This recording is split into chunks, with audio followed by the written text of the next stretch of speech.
naquela época, a grande maioria, que foram para a 8ª Conferência Nacional de Saúde, exigindo que constasse no relatório da conferência a remuneração pelo trabalho. Então, essa luta de institucionalização do trabalho de vocês, ela é longa, ela é histórica, né? Mas ela se relaciona, gente, é isso que eu também quero trazer para vocês, o tempo inteiro, com o momento político do país. Isso é muito importante. 2, com o momento e com o processo de lutas da classe trabalhadora, né? Mas também com orientações de organismos internacionais aqui no Brasil. Por exemplo, a Unicef, no início, a Unicef não era a favor dos agentes de saúde receberem salário. Por exemplo, existe um documento do Banco Mundial da década de 68, 70, se não me engano, meados de 60, 70, que orientava os países pobres, periféricos, dependentes, ou, como é que se chama, o pessoal usa, países subdesenvolvidos, como o Brasil, orientando países da América Latina e outros subdesenvolvidos a contratarem pessoas que morassem no território onde iam atuar, década de 60, tá? Morassem no território onde iam atuar, não recebessem baixo salário, não recebessem instrução, porque bastava saber ler e escrever. Então, eram pessoas que custariam pouco para os governos e que fariam um trabalho de educar o povo a ter melhores práticas de saúde. Isso era um documento do Banco Mundial, já dizendo que era importante ir até periferias, né, enfim, diversos lugares do mundo, e contratar essas pessoas, mas com baixos salários, e para educar as pessoas a fazerem práticas melhores de saúde. Claro que uma orientação de um Banco Mundial, né, que é um banco que se sustenta a partir de empréstimos e a juros exorbitantes de países periféricos como o nosso, na época do Fernando Henrique, o Brasil estava entre os 10 maiores prestatários devedores do Banco Mundial. Pegava muito empréstimo com o Banco Mundial. Um banco nunca vai entender que saúde não é uma questão de práticas só, uma questão de práticas de comportamento da população. Vocês sabem disso. Não adianta nada eu saber que eu não posso jogar um lixo no chão se eu não tenho saneamento básico. Se eu não tenho lixo na minha rua. Não adianta nada eu falar para a moça que ela não pode tomar água sem ser filtrada se ela não tem filtro, cara. Né? Então a saúde é muito mais do que essa questão dos comportamentos. Reduzir a saúde ao comportamento é culpabilizar a população. E é culpabilizar a população e retirar a responsabilidade do Estado, que no modo de produção capitalista vem favorecendo e favorece as classes dominantes. Então, o Banco Mundial entendia que o trabalho dos agentes de saúde era esse. Só que os movimentos populares, o MOPS, naquela época teve um movimento importante, que é o Movimento Popular de Saúde, as agentes de saúde, antes de entrarem no MOPS, mas depois que entraram também, tiveram um papel fundamental para tensionar, construindo ali, eram dirigentes comunitários ou lideranças comunitárias que reivindicavam melhores condições de vida, melhores condições de moradia. A saúde era vista com muito mais do que a mudança do comportamento. Era o contrário, era o Estado que tinha que mudar perante a população. Porque do jeito que estava, antes da 8ª Conferência, e antes esse movimento da reforma sanitária, do jeito que estava, não dava para continuar. Então, esse protagonismo na história de vocês é muito lindo e é pouco contado. Quando se fala da reforma sanitária, geralmente se citam os médicos. Você, assim, vai pegar livros sobre a reforma sanitária, quase não encontra falando desse processo das agentes de saúde, o quanto que elas foram importantes para a discussão da saúde como muito mais do que a ausência de doença, dessa relação com as condições de vida, né? Então, pode passar. Não, eu que passo? Não. Sim. Tá. Sou eu que passo? Eu passo aqui? Ou não? Tá. Pode passar nisso. Tá bom. Então, isso aqui é só um resuminho do que eu acabei de falar para vocês, da tarefa, que eu acho que é uma tarefa, e aí sim, é de formação política mesmo, gente. Política, partido, candidatos e tal, é uma forma de participação política. Existem várias outras. Vocês estão aqui participando de uma atividade de formação política, né? Pensando sobre a conjuntura e sobre o trabalho. Então, o trabalho do ACS, eu não posso analisar, na minha perspectiva marxista, né, que tem essa perspectiva que eu olho a sociedade como dividida em classes, eu não posso analisar o trabalho do ACS só ele, só essa esfera. Achar que está acontecendo mudança no trabalho do ACS porque ele é assim, ele é essa. Não, é também. Estava acontecendo mudança no trabalho do ACS porque tem questões sendo alteradas na PNAD, tem questões que estão afetando diretamente o SUS, e isso se relaciona com as contra-reformas que acontecem no Brasil, que foi o que eu falei agora, a história da contra-reforma. Vocês entenderam? De contra-reforma e reforma. Essas contra-reformas têm relação também, não só como se organiza hoje essa crise política, ética, institucional que a gente tem no Estado, mas também como está organizado, não. A fase que a gente encontra hoje no capitalismo e o mundo do trabalho. Então, tem relação também com a América Latina, tem um avanço muito importante das elites, das elites e dos grupos, enfim, farmacêuticos, né, que expressam um pouco essa elite na área da saúde, nos países da América Latina. A gente tem uma privatização imensa da atenção básica no Peru, tem uma privatização imensa da atenção, não é? Uma privatização imensa da atenção básica no Chile. Então, o Brasil, de alguma maneira, ele estava na contracorrente do movimento que vinha acontecendo já há alguns anos na América Latina, de avanço desse capital privado internacional na saúde, querendo que saúde, ao invés de direito, se torne mercadoria, reduzindo a saúde a uma mercadoria. A mesma coisa a gente tem em relação à moradia, por exemplo. Eu estava ouvindo aqui, o outro companheiro falou, sobre o programa Minha Casa Minha Vida.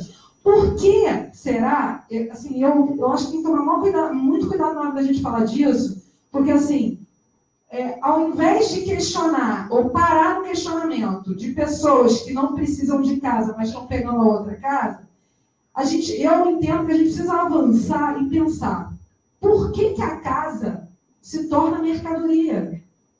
Por que uma pessoa precisa vender uma casa para ter algum recurso? Por que tem gente sem casa? Por que tem mais casa sem gente do que gente com casa? Né? Então, assim, essa forma como se estrutura também o direito à moradia e o direito à saúde mesmo no Brasil, no capitalismo, gente, a gente tem que lutar muito para que esse direito se efetive. Mas, de fato, é muito difícil garantir para todos que estas questões, como saúde e educação, sejam somente direito social. Né? No capitalismo, elas são transformadas em mercadoria. Eu, por exemplo, não tenho expectativa de ter casa própria.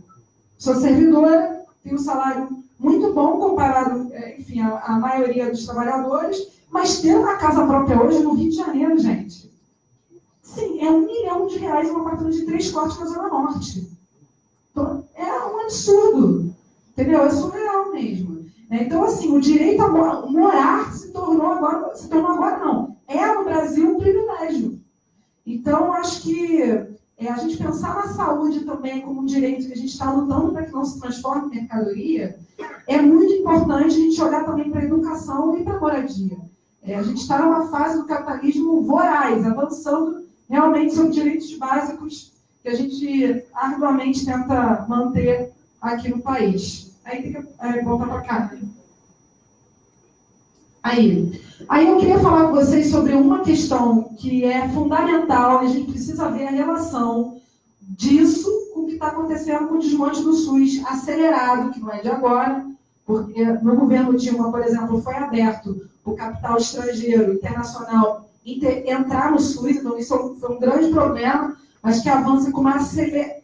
É isso, essas forças estão sempre ali no governo intencional, mas que avança agora de maneira absurdamente rápida, né? Os desmontes. A emenda constitucional 95, alguém já ouviu falar? Já? Mais ou menos. Mais ou menos. A emenda constitucional 95 já é aprovada, então é emenda constitucional, mexe lá na Constituição. Antes era chamada PEC 55, que era 241.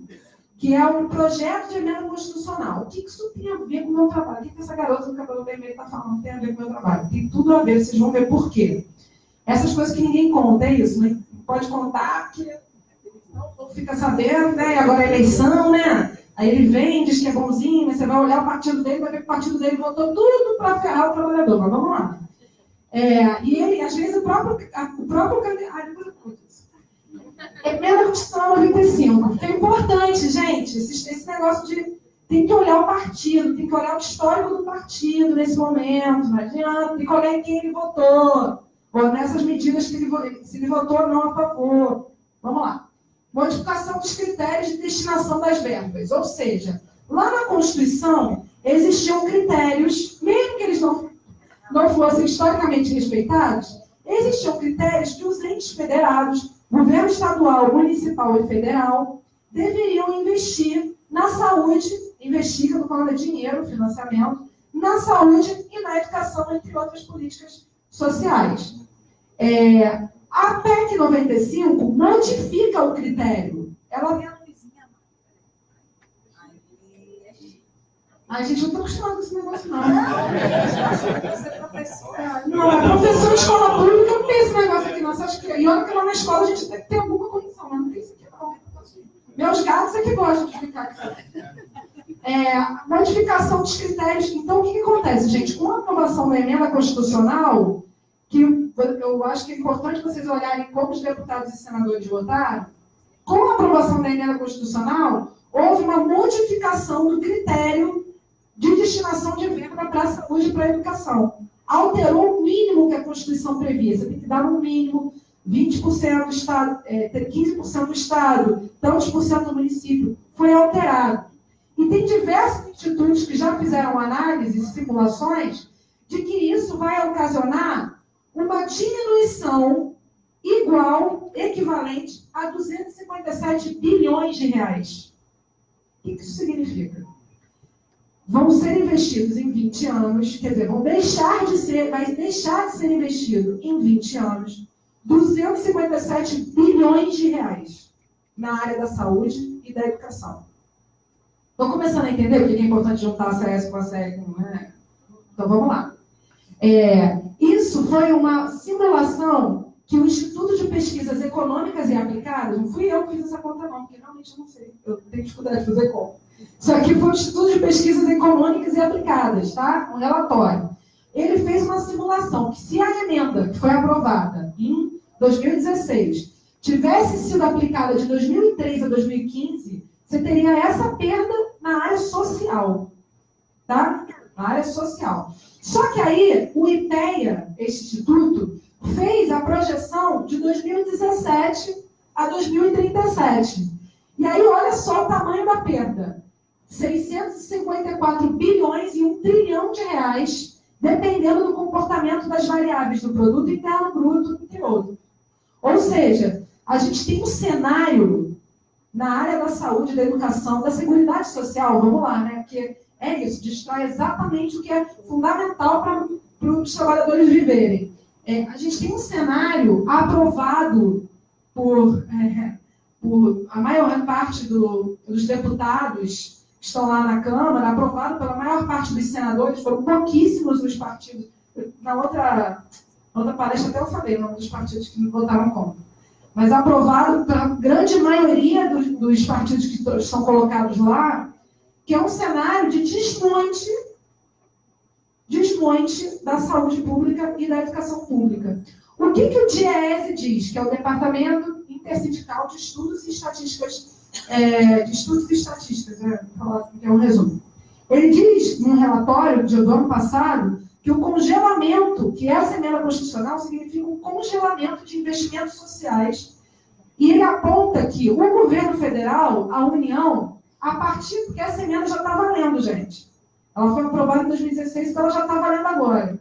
Que acarreta um congelamento do financiamento dos recursos públicos da União para os estados e para os municípios.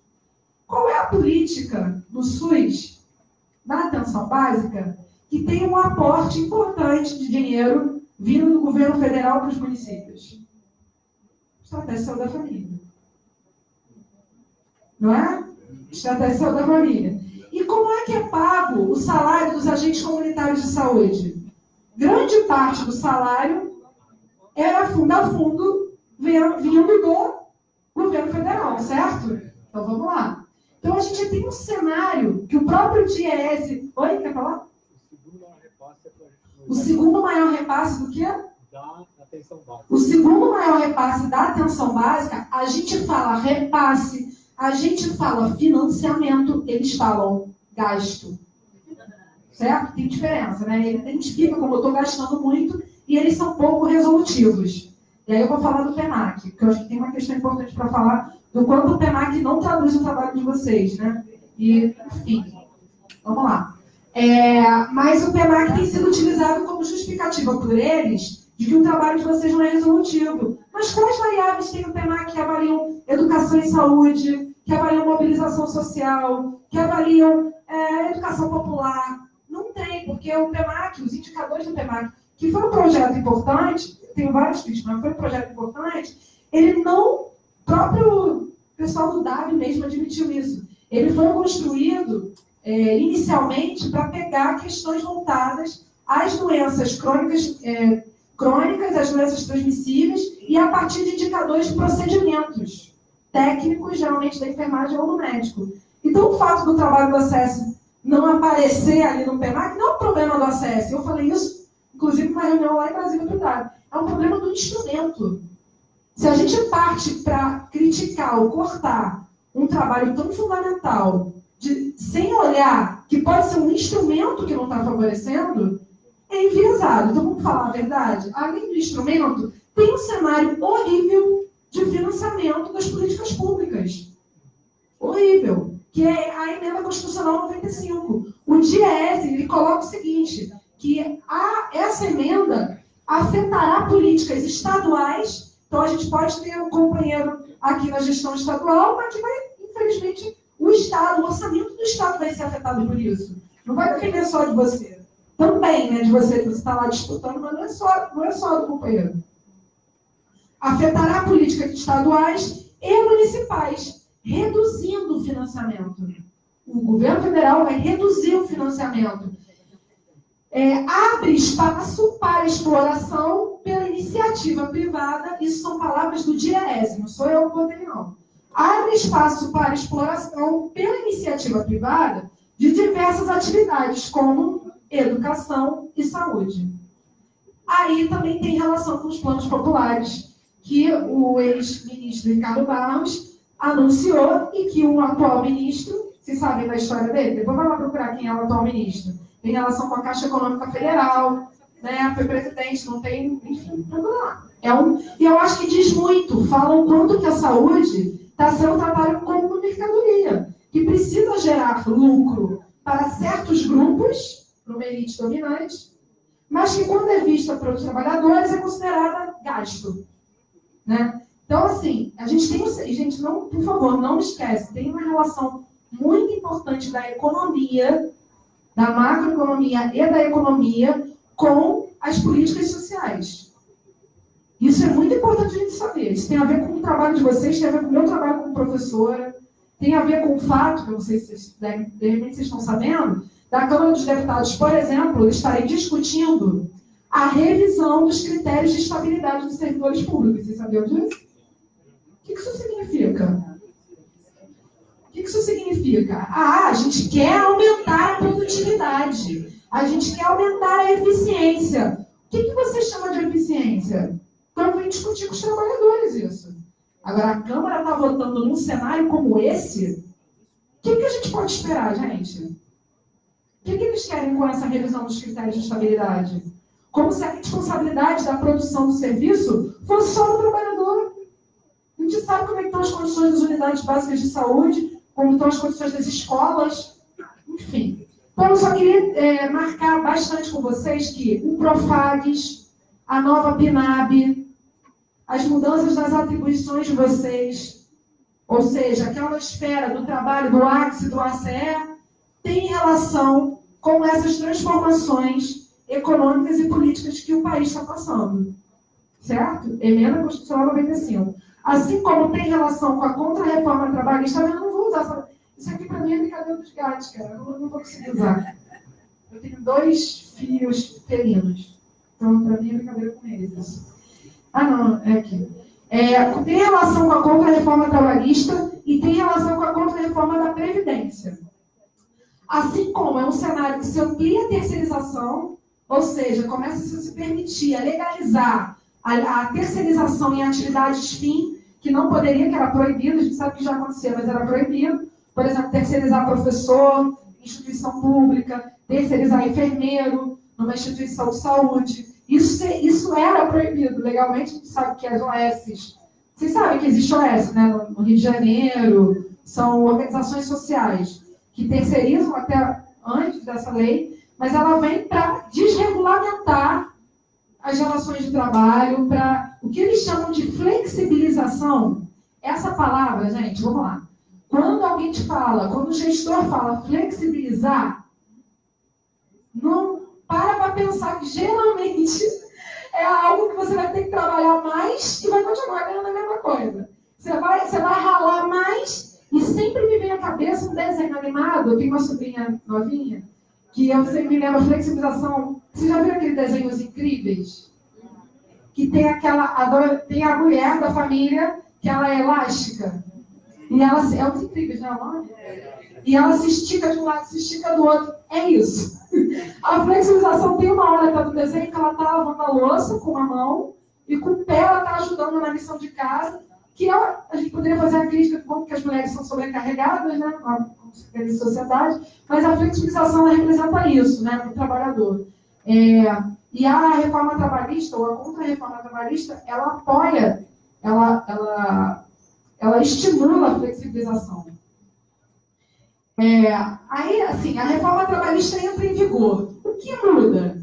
Aqui, gente, são notícias de jornais, tá? Só para vocês verem que até a gente não pode, claro, confiar na mídia hegemônica. Eu vi que tem um cartaz ali, o mundo para mim melhor seria, o Brasil melhor seria um Brasil sem Globo, né? Então a gente tem que, a grande mídia, ela é estratégica, central para formar a consciência para as pessoas de que um dia algo vai melhorar, mas enquanto isso você fica lá aceitando, né, aceitando a exploração, que quem sabe se você for um microempresário, você vai conseguir sair da pobreza, né? A grande mídia, na verdade, não nos informa a exploração que a elite vem fazendo no país historicamente. Mas olha só, a questão das grávidas e das lactentes, que o companheiro falou, o Cristiano falou. As grávidas e as lactentes, a partir dessa reforma trabalhista, vão poder trabalhar em locais insalubres, considerando graus mínimos e médios de insalubridade. Ou seja, antes da reforma trabalhista, não poderia trabalhar. Uma mulher grávida, ou enfim, amamentando, ela não poderia trabalhar em local insalubre. Aí agora, eles dizem que se for pouco insalubre, pode. Se for mais ou menos insalubre, pode. Como é que é isso, gente? É insalubre, não pode, né? Mas, enfim, com a reforma trabalhista, é isso aí. Tem uma série de outras questões que eu acho que vocês podem, de repente, chamar uma outra pessoa que venha discutindo direito do trabalho e fazer essa discussão, porque isso é muito importante, o impacto é gravíssimo. Aqui são outras notícias, ó, sobre a conjuntura que a gente está vivendo de retrocesso e destruição dos direitos e conquistas dos trabalhadores do país. Ó, deputados congelam verba da saúde e da educação por 20 anos. É a emenda constitucional 95. Maia defende o fim. Quem é Maia, gente? Não, quem é Maia? Isso, presidente da Câmara. Vamos lá, tem que essas coisas tem que saber. Depois vai lá ver o partido dessa pessoa. Maia defende fim de estabilidade de servidores públicos. A Associação dos Juízes vê retrocesso de 200 anos com reforma trabalhista. E aqui tem E aqui vem o desenho. Enquanto isso, no açougue dos direitos, os porcos, a dívida pública, embrulha tudo, congelado por 20 anos. Você que manda, chefe. A PEC 241, que depois se tornou a emenda constitucional 95. Em relação à saúde, então, gente, vocês entenderam? O nosso trabalho como trabalhador da área da saúde e da educação, ele está sendo tensionado por esse avanço de uma elite dominante que quer cada vez mais lucrar em cima da gente e de mudanças que estão sendo aprovadas pela Câmara dos Deputados e pelos senadores. Então, vamos lá. Oi? Aqui. Para ministro, isso aí foi o Ricardo Barros. Universalidade com integralidade é impossível. Essa é a palavra dele. É impossível. Isso é um princípio. Ele diz que é impossível. Tamanho do SUS precisa ser revisto, diz novo ministro. Vamos reduzir o SUS, né? Vamos reduzir. Não pode ser universal. Ministro Ricardo Barros diz que o governo não aumentará recursos para a saúde. Ministro Ock, que é o atual, quer planos de saúde alternativos, ou seja, retoma a discussão dos planos privados populares de saúde. O ministro da Saúde, planos de saúde, gente, privados, a ideia é que o SUS, a proposta deles, deixe de ser para todos, porque a gente sabe que, apesar de toda a dificuldade e precariedade, o SUS, por exemplo, se eu quebrar uma perna, enfim, aqui, eu vou ser atendido independente, né? Tem uma questão da universalidade do SUS. Eles querem que o SUS seja somente para quem não tem a menor condição de pagar. Para um trabalhador médico como a gente, como a enfermeira, como vocês, trabalhadores agentes de saúde, vocês precisariam pagar um plano de saúde popular. Como se privatizar fosse melhorar. Porque essa é uma construção também que a mídia adora reforçar. Porque a mídia é comandada pela classe dominante, a grande mídia. De que só funciona o que é privado. O público não funciona. Aí a gente vê escândalos da Odebrecht, da Friboi, tudo privado, né? Mas só funciona se for privado, de acordo com a mídia. Mas vamos lá. Da Unimed, né, sendo processada, isso mesmo, ouvi o pessoal falar aqui. O ministro da Saúde, Gilberto Ock, encomendou à Agência Nacional de Saúde Suplementar retomar a discussão de novos formatos de planos de saúde. Em uma iniciativa semelhante, Ricardo Barros lançou a ideia de planos populares privados. Ock defendeu a adoção desse plano no setor de saúde. O novo ministro de Saúde, Ricardo Barros, do PP, do Paraná, disse que em algum momento o país não conseguirá sustentar os direitos que a Constituição garante. Ao invés de pensar o que está acontecendo, a gente precisa sustentar, diz não, a gente tem que pensar uma outra forma de levar o SUS, porque a universalidade não é possível. Aceita isso e pensa em como que o plano privado pode entrar para cobrar mais da população. Então, vou passar aqui. Lembrando que o grande financiamento de campanha do Ricardo Barros, e é sabido isso, foi de planos de saúde. Né? Enquanto a política, e isso é válido para vocês como sindicalistas, para a gente, enfim, pessoas que estão inseridas em partidos e em movimentos sociais.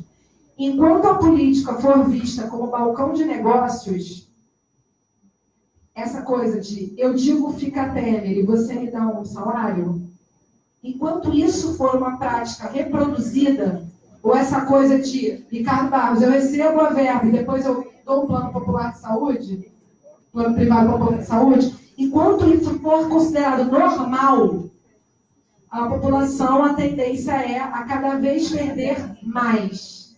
Certo? Vamos lá. Aqui tem relação com o que o Cristiano estava falando. Ó. Proposta parte a saúde do atraso, uma alternativa ao SUS, autoritária e seletiva. Foi um encontro que planos de saúde e gestores também, enfim, CONAS e CONASENS, alguns gestores, se encontraram com uma proposta dia 10 de abril, mês passado, um evento que propõe substituir o SUS por um novo Sistema Nacional de Saúde. A ideia é que o novo sistema seja gerido pelos planos de saúde. Ou seja, o nome do evento foi Primeiro Fórum Brasil, Agenda de Saúde, a ousadia de propor um novo sistema. Eles estão dizendo que vão modernizar o SUS. O que é importante a gente perceber? Que agora o que interessa para eles não é substituir o SUS. O que interessa para eles é arrecadar todo o dinheiro do Estado e gerir o SUS. Certo? Não é mais a ideia liberal de que o Estado não serve para nada. É uma ideia de que o Estado tem que servir completamente para o capital. Entendeu? Se apropriar dos recursos públicos e gerir o recurso público. Então, o Estado precisa funcionar, para funcionar para eles, para essa elite, para os donos de planos de saúde. Então, eu vou adiantar aqui para passar para o... aqui, ó. Governo federal quer mudar o modelo de atenção básica de saúde no país. Isso é uma matéria. Proposta de nova PNAB permite financiamento de outros modelos além de saúde da família. Vocês sabem, né? Vocês já chegaram a discutir a PNAB aqui? Gente, eu tinha que ter mais de 20 minutos. Depois fica para depois do almoço, então. Porque a nova PNAB, ela estimula também a existência de equipes que não é necessária a existência do ACS. Certo? Então, é disso que a notícia está contando. Depois eu falo disso para vocês. Então, gente, vocês entenderam que um cenário de redução na área da saúde e da educação. Né? Não vou dizer que não tem dinheiro, porque tem para o capital, mas não tem para o social. Então, tem. Só que existem escolhas políticas de que o povo tem que pagar pelo social. Como se a gente não sustentasse a riqueza toda desse país. A gente só não é proprietário dela. Mas a gente tem que pagar por tudo agora. A nova PNAB, ela vem, então, nesse contexto. No contexto de redução de gasto. Então, no contexto de que pode ser interessante para os gestores e para uma elite dominante, alguns gestores e para uma elite dominante, transformar 3 trabalhadores em 1. Pode ser interessante. Porque se eles não vão ter o mesmo aporte financeiro do Ministério, eles vão cortar da onde eles têm autonomia para cortar. E onde eles têm autonomia para cortar é no financiamento, por exemplo, da atenção básica.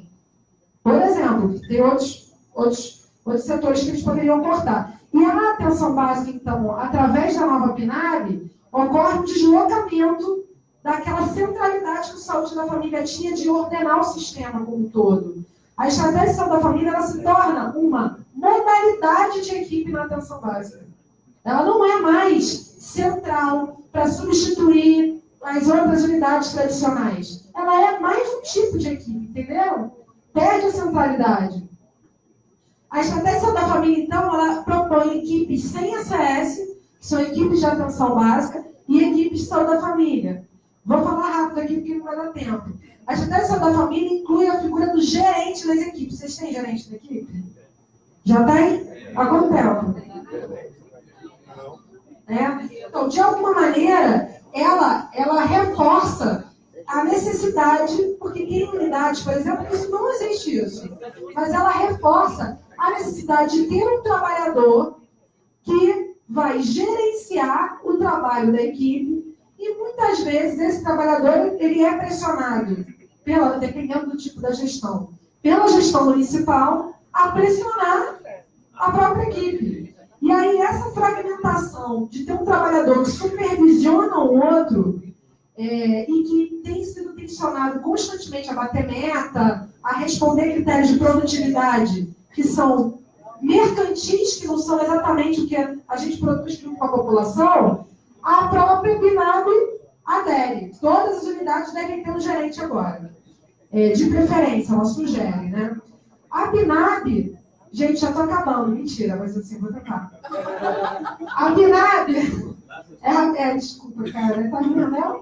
Ficar por último é bom, mas não é muito bom. A diferenciação de vínculos e contratos de trabalho. A PNAB legitima que pode-se ter, por exemplo, uma enfermeira trabalhando em mais de uma equipe. Estão ouvindo o que eu estou falando? Isso pode acontecer, dependendo. Ela legitima que pode ter um médico, que já acontece em algumas situações, mas o médico pode trabalhar em 3 equipes agora. Já trabalha. E como é que fica a relação dessa médica de vínculo com o território? É muito difícil. Mesmo ela querendo, vamos lá, mesmo ela querendo, como é que ela vai criar vínculo com 9.000 pessoas? Já fez 30 minutos? Tá. Já fez? Vou fazer isso, não, tá todo mundo com fome, só ficar com raiva de mim. A nova PNAB, então, gente, ela legitima o que foi, na verdade, decidido nas contra-reformas trabalhistas. e na contra-reforma trabalhista e na ampliação da terceirização. Gente, se quiser participar, escreve aí, que aí a gente, depois do almoço, vai pro debate, né? Depois do almoço, né? Vai ter força também para responder. Eu não sei se vocês viram, a nova PNAD, ela retira a obrigatoriedade da presença de ACS nas equipes ribeirinhas, o que é gravíssimo. Eu estava conversando com as ACS do Pará, elas estão muito mais preocupadas do que com o emprego, porque parte delas é servidor. No Pará, existe uma parte do Estado que eles não são servidores e outra que já são estabilizados. E ela falou, eu estou preocupada com a população ribeirinha, porque o ACS, ele mora lá no território. Então, se você depender, por exemplo, de um técnico de enfermagem, que vai de vez em quando, pega o barquinho, e vai de vez em quando lá, fica 15 dias embarcado, depois vai embora, aquela população pode sofrer. Porque o ACS, o agente de saúde ribeirinho, o agente de saúde indígena, por exemplo, ele reside no território. Por isso aqui pode trazer um impacto muito sério para a região norte do país. Né? E está em uma linha. É isso que é impressionante, né? A PNAD, ela tem 4 páginas e olha o tamanho do estrago que ela está fazendo. 4 páginas, isso aqui está em uma linha. As equipes, como é que é? É facultativa a presença do ACS, é uma coisa assim, está escrito lá. A outra, enquanto na PNAD anterior você tinha uma perspectiva, tinha uma indicação de ter 6 agentes comunitários de saúde por equipe, a PNAD atual não só traz uma indefinição de quantos ACS por equipe, e traz uma indefinição, quanto, fazendo as contas lá, e eu conferi isso com o Eider, estou falando com ele sobre isso. Falei, Eider, pelas minhas contas, isso foi uma discussão em Goiás. Pelas minhas contas, a nova PNAB induz que só se tenha 4 ACS por equipe. Aí ele foi lá, fez a conta e falou, é isso mesmo. Então, gente, eu estou falando assim, é o que está na PNAB e é o que está acontecendo no Rio de Janeiro e em São Paulo. Foram demitidos de setembro a fevereiro no Rio de Janeiro. Setembro foi quando foi publicada a PNAB, tá? Foram demitidos 150 agentes comunitários de saúde. Que eles são terceirizados, mas eu queria falar que o problema não é só com eles, não. O problema é dos trabalhadores como um todo. 150 mulheres, grande maioria, demitidas. Mais de 10 anos a gente comunitária de saúde. Eu tenho uma aluna, 15 anos a gente comunitária de saúde demitida. A Zona Oeste do Rio de Janeiro, que é uma zona, que precisa historicamente de saúde, as equipes estão sendo reduzidas a 4 ACS por equipe. Como lá tinham 6, o que está acontecendo? 2 ACS, cada equipe está sendo demitida. E como é que está acontecendo lá a cobertura? Já imaginou, né? A ACS que, poxa, mora no território, aquela rua não era dela, mas a colega foi demitida, acaba tentando dar conta também da população agora que está ficando descoberta. Mas, de fato, a universalidade, a cobertura está sendo prejudicada agora. Porque se você só tem 4 acessos por equipe, numa equipe que tinha 6, o problema não está só, que já é grave, na demissão de trabalhador. O problema está em sucateamento agora da atenção básica. Porque o ACS não vai dar conta de assumir as equipes dele, as famílias dele, mais as famílias das pessoas que foram mandadas embora. Poxa, mas por que o Ministério está fazendo isso? Se a gente é resolutivo, se a gente, diminuiu morbidade e mortalidade infantil, se a gente não custa caro, pelo contrário, o salário de vocês é um absurdo de pouco, né? Se eu ganho pouco, o salário de vocês continua acesso no Brasil como um todo, né? O piso salarial é piso mesmo, né? Assim, é um absurdo o médico ganhar 15 vezes mais do que o ACS, 20 vezes mais do que o ACS. A gente no Brasil acha que é normal, mas não é não, tá, gente? Né? Não, acabei de voltar de Cuba, não é assim não. Não é o diploma que diz que você tem que ganhar mais ou menos. A gente estava pensando sobre isso. Mas, enfim, por que o Ministério está fazendo isso? Ele quer que as pessoas adoeçam? Eles são ignorantes. Não. Existe um projeto econômico, político, do SUS passar para o recurso do SUS e o SUS para o mercado privado. O SUS já tem relação com o privado. A própria emenda 80 coloca lá que pode ser de maneira complementar, então já tem. Só que é intensificar isso. Intensificar e diminuir a universalidade. Ou melhor, diminuir a universalidade, não, diminuir a cobertura. É que eles deixam de ter o princípio da universalidade e eles começam a falar outras palavras para convencer a gente, para na verdade diminuir. Então existe um projeto de sucatear o SUS, sucatear a atenção básica, precarizar a atenção básica. Por quê? Porque aí você vai ter um interesse da população de querer pagar o planinho privado de saúde. E os planinhos privados populares de saúde já apresentaram para o ministro da Saúde pacote específico de atenção básica. Então, já está sendo construído pelos planos privados populares de saúde a ideia da cobertura da atenção básica. Então, por isso é importante sucatear o que já tem de público. Certo? Não é inocência, não. É o contrário. Isso é o perverso mesmo, é maldade. Passar.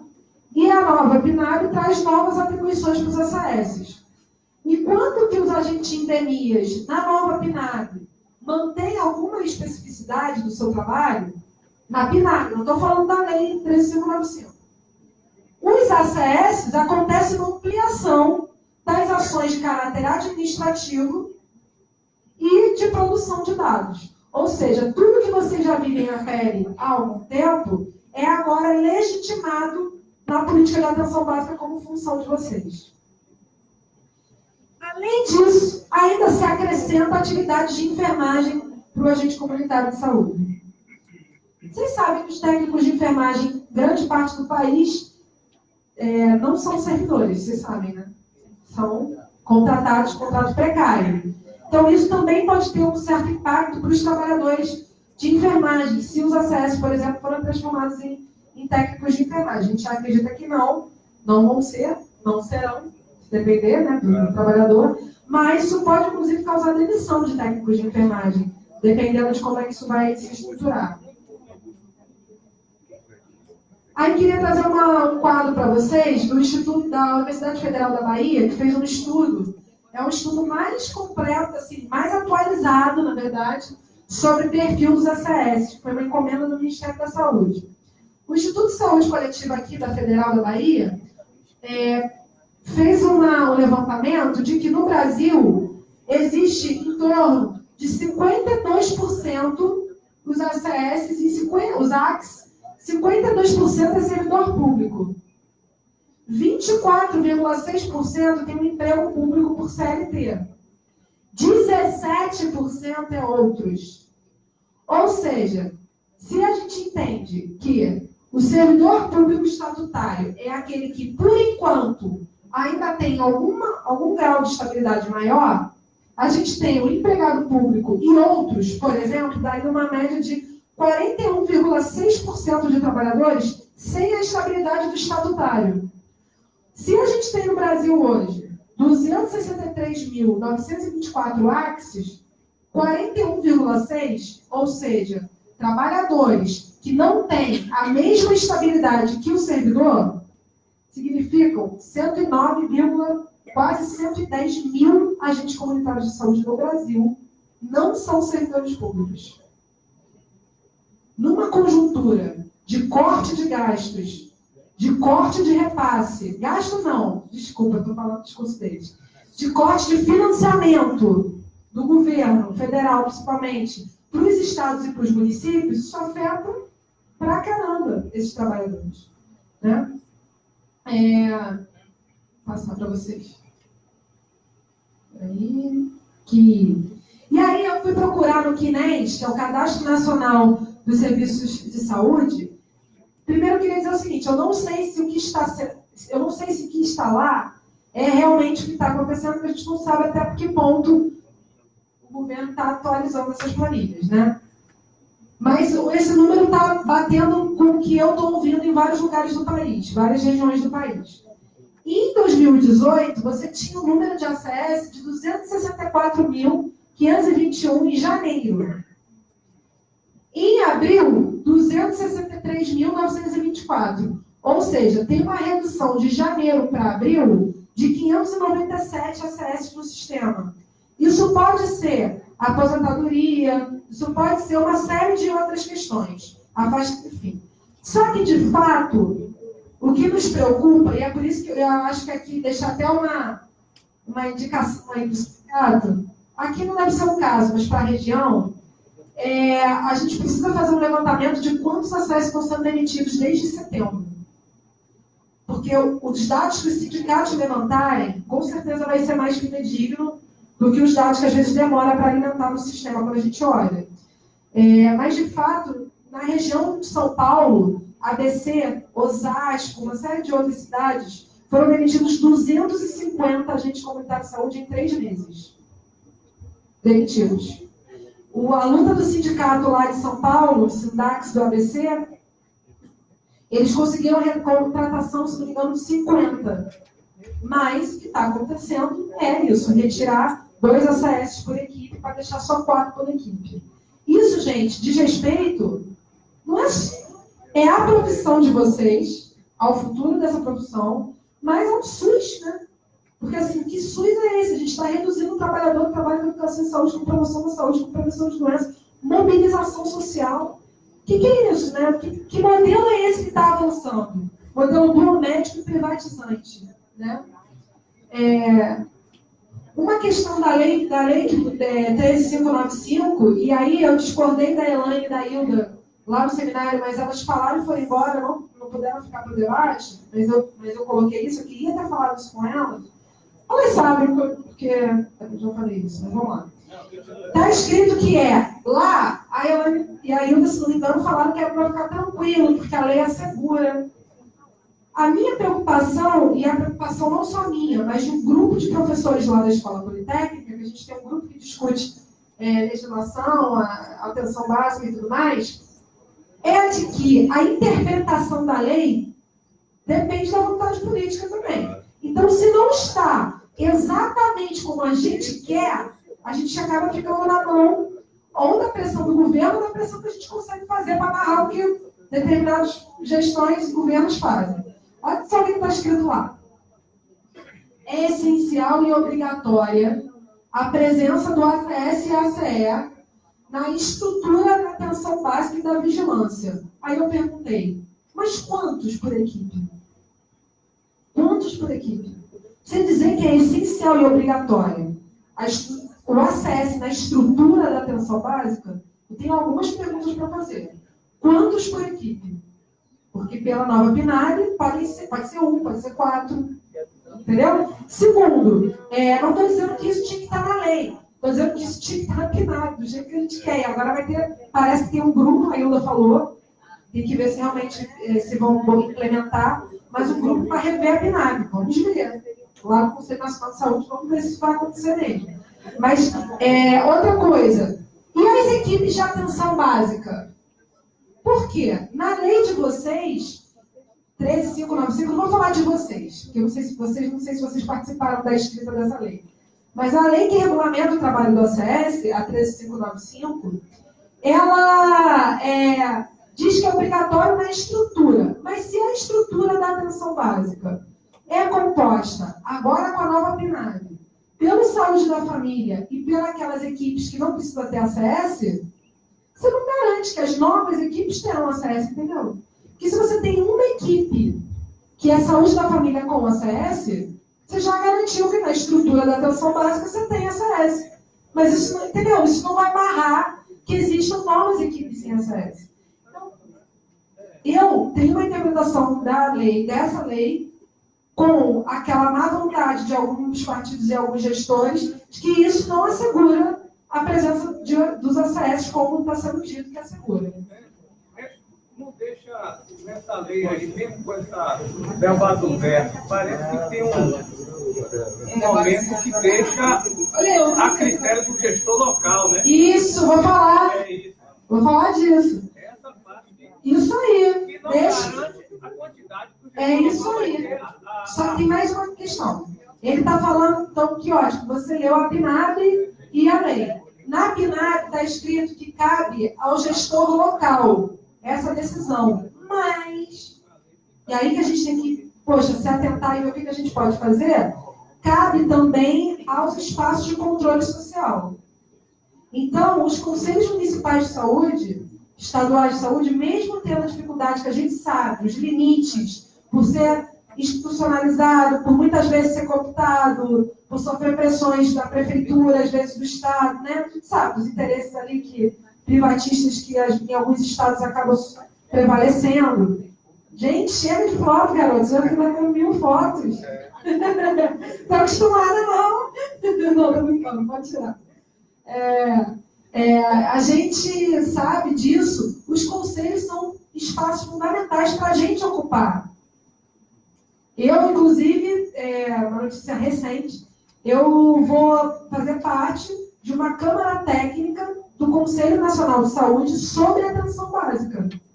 E a gente, como escola, discutiu, teve uma seleção no Conselho Nacional de Saúde, que as entidades mandaram o currículo das pessoas que eles indicavam, e aí eu fui selecionada pela Fiocruz, lá como Fiocruz, para discutir a atenção básica. Então é isso, a gente está em sala de aula, a gente está com o sindicato, a gente está no Conselho Nacional de Saúde, a gente está em partido, a gente está em movimento social, a gente está em todas as frentes que a gente puder ocupar e denunciar os desmontes e fortalecer a luta da classe trabalhadora. Então, vocês, se não participaram do Conselho Municipal de Saúde, ou do Conselho Distrital, repensa, ou vai assistir, ou saiba quem é o conselheiro, pressiona ele. Isso também faz parte, né? Porque a PNAB tem que... Uma série de questões da PNAB vai ter que passar não só pelo gestor municipal, quanto também pelo conselho.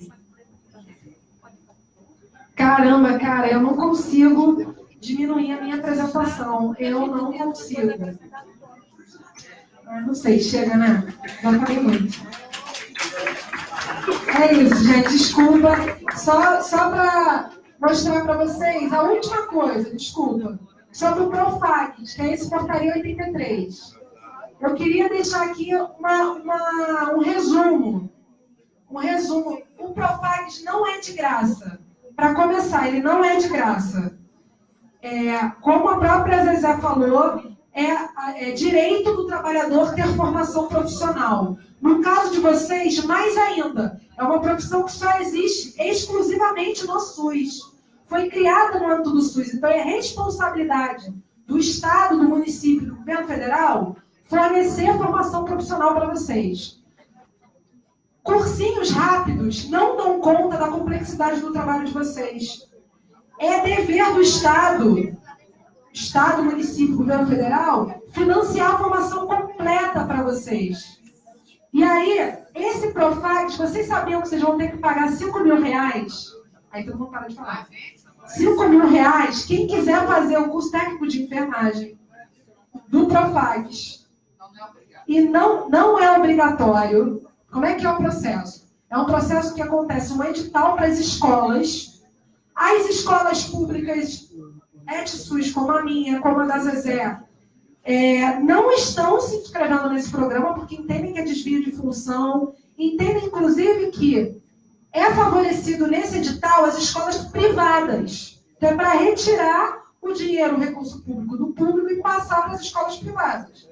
Além disso, as escolas, então, se inscrevem no edital. Depois, se aprovadas, um dos critérios é que a escola ofereça curso à noite. Um dos critérios, a escola precisa fornecer um curso à noite, o que para a gente já é complicado. A gente acredita que a formação da SESC tem que ser no horário de trabalho, porque é uma formação para qualificar o SUS. E é o que eu, lá na coordenação do curso da técnica da SESC, a gente faz há 10 anos, é na hora do trabalho, segunda e quarta, de 8 às 5 em sala de aula. Às vezes a gente vai para o território, às vezes volta, mas é segunda e quarta. Repactua a meta, para o trabalhador não ficar prejudicado na hora que está estudando. E aí, o trabalhador que não conseguir concluir o curso técnico, ele vai ter que pagar, se ele não conseguir justificar, não fazer um curso em 2 anos de enfermagem, ele vai ter que pagar R$5.000 de volta para o Estado. Então, ainda onera o trabalhador. Para o trabalhador participar desse curso, ele tem que escrever com o próprio punho uma fichinha que ele vai se comprometer. Então, depende, na verdade, ele joga a responsabilidade do governo, que é de formar todos os ACS, ACS e técnico ACS, joga para cada um, divide a categoria, né? Divide. Cada um que quiser fazer vai ter que preencher uma fichinha. Nessa fichinha, nesse termo, está lá que a pessoa, se não conseguir concluir no tempo do curso, o curso vai ter que pagar R$5.000. Então, a pessoa assume esse compromisso, certo? Só que, já vou passar. Vou passar para você. Só que, para esse curso acontecer no município, precisa da anuência do gestor municipal, certo? Então, aí cabe também a atuação dos sindicatos, de se posicionarem, entendendo que esse é um curso que quer desviar o trabalho dos agentes comunitários de saúde, diminuir o salário dos técnicos de enfermagem, porque aí formando milhões de ACS em técnicos, você diminui o salário e facilita para a iniciativa privada pagar menos. Se os sindicatos eles podem, primeiro, elaborar alguma resolução que se coloque contra o Profax ou a favor, no caso, contra o Profax, que é o que a gente tem feito no Brasil inteiro, tem ouvido, e pressionar, nesse caso, em discussão com a gestão, a não adesão ao Profax. E mais do que isso, a gente tem um companheiro que está aqui na atenção básica do Estado. É perguntar que estratégia se pode fazer junto ao Estado para concluir a formação técnica em artes. Porque não é só dizer não para o Profax, é dizer como a gente, como sindicato, quer criar uma pauta com o Estado e com o município sobre a formação técnica completa. Fazer só a primeira também não dá conta, né, da complexidade do trabalho de vocês. Né? Para finalizar, a gente já tem várias cartas de Conselho Nacional de Saúde se colocou contra a formação técnica em enfermagem. A gente tem uma série de preocupação que é extinguir postos de trabalho a partir dessa formação, acumular função, perda de direitos assegurados porque se torna um outro profissional, fragmentação da categoria profissional, entre outras questões. Isso aqui é o curso técnico de AX que a gente tem lá na escola. A gente faz 1.387 horas. São 2 anos de curso, né? O Profags, ele restringe o acesso. Só pode fazer o curso técnico de enfermagem quem nunca fez na vida, para começar. Então, se eu fiz há 20 anos atrás, não vai poder fazer. Né? Além disso, ele restringe para quem já tem o ensino médio completo. Mas todo mundo tem. Não é todo mundo que tem o ensino médio completo. A profissão de vocês mudou a escolaridade em janeiro, mas tem muitas companheiras que estão fazendo o ensino médio.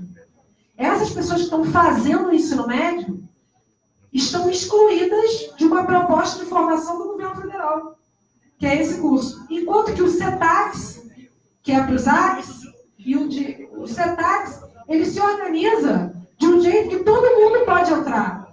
A primeira etapa entra independente da escolaridade, a segunda tem que ter feito o fundamental e a terceira com vistas a terminar o ensino médio. Então, o governo está oferecendo uma formação profissional para uma categoria de trabalhadores, para 2 categorias, que além de ser descaracterizar o processo de trabalho, é excludente.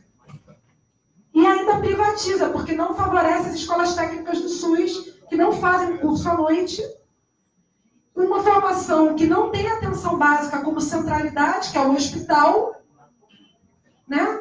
Uma formação que ele quer que seja à distância e semipresencial, quando a própria Zezé falou a importância da gente se encontrar, se ouvir, se olhar. Várias instituições já se colocaram contra a formação semipresencial na área da saúde, como a própria Associação Brasileira de Enfermagem. Né? Enfim, é um curso que realmente vem como uma novidade, mas que nesse contexto, a gente tem que estar muito atento para o cenário político, significa redução do número de trabalhadores, provavelmente dos técnicos de enfermagem que são terceirizados, e dos ACS que são terceirizados, que já estão sendo demitidos. Isso aqui é o nosso curso técnico lá da escola, vou passar para vocês verem. E vou encerrar. Esse aqui é o curso técnico de vigilância, que a gente tem lá na escola também. Estou encerrando. Mari, a gente pode fazer o curso do link e na volta... E aí, vou agradecer a vocês, dizer que é muita coisa para falar em pouco tempo, mas a gente está aberto, estou deixando minha apresentação, que é muito grande, de propósito também, para deixar para vocês levarem para os municípios lerem depois e discutirem. E muito obrigada, gente. Desculpa pelo tempo. Agora, gente, vamos sair para um coffee break e depois retornamos para a questão do debate. Meia hora, tá ok? Depois retornamos para o debate.